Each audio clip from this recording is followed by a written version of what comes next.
यता हाम्रो इन्डियाको दिदी यता हाम्रो मिसेस यता हाम्रो फोटोग्राफर होइन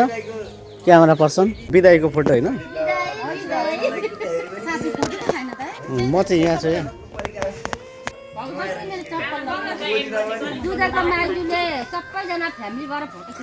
यहाँ सबैभन्दा राम्रो चाहिँ फुपूलाई देखिनु भएको छ है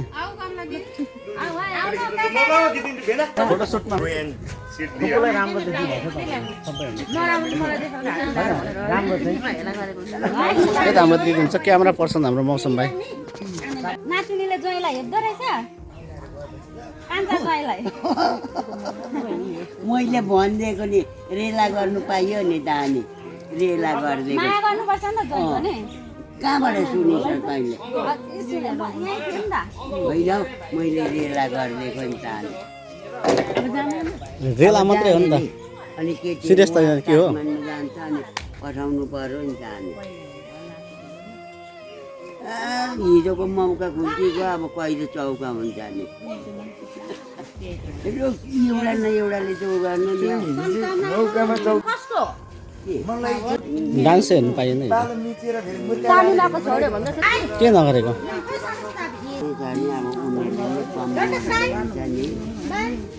हामी त घर पैसा सँगसँगै बेहुली भित्र पनि भनेर कस्तो झुक्किने हो ज्वाइँले के फोटो खिच्दै गरेको यहाँनिर नि पूजा सँगसँगै के अरे बुहारी पनि भित्राउने दुई दुईजना भन्दै सुनेर हामी त छाती फुकाएर आएको त सुको त्यही त यो भएन यो भएन हो अब बिहेमै हल्ला खल्ला सुनेको थियो नि त हामी 3 भाइ छोरा छन् अरे दुईजनाको चाहिँ पुरै छ अरे तयारी भने जाँतोलाई भन्दा हातोलाई फेरि के खसखस त फेरि नि हामीलाई चाहिँ कम्ती खसखस लागेको अनि जाँतोलाई चाहिँ म आनन्दै बसिरहेको त हतार पनि गर्नु हुँदैन बिहे अहिले अब 2 वर्ष कमाएर चाहिँ बिहे गर्नु अहिले नै हतार गर्नु हुँदैन इन्डियाको डान्स कस्तो हेर्ने मन लागिरहेको थियो भएन नि डान्सरमा होइन अर्को बहिनी ज्वाइँ आएन योपालि आमामा बहिनीको ज्वाइँ त डान्स अस्ति बिहेमा गऱ्यो नि पुरस्कार जित्नुभयो नि हो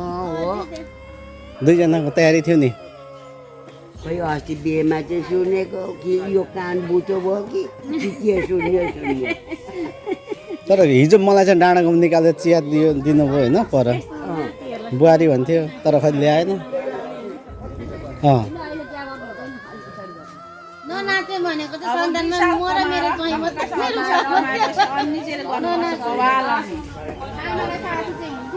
जेनीमा नाच्दैन साथी भइहाल्छ अलिकति अब अलिअलि कमाउनु पर्यो अन्त बिहा गर्नु अब अहिले बिहा गर्न बाबुआमा साइड हुन्छ फेरि बुढीपट्टि नै ध्यान जान्छ सबै कमाएको त्यही त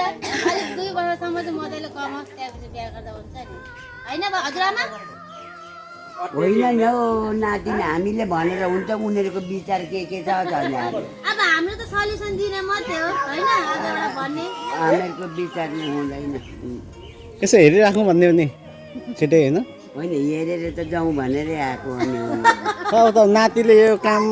हेरेन अब जेठाको चाहिँ हेर्नु नै बाँकी भयो है अब माइलाको चाहिँ हेर्यो भनौँ न अब जे भयो भने अब बुहारी त देखिनु चाहिँ जेठाको चाहिँ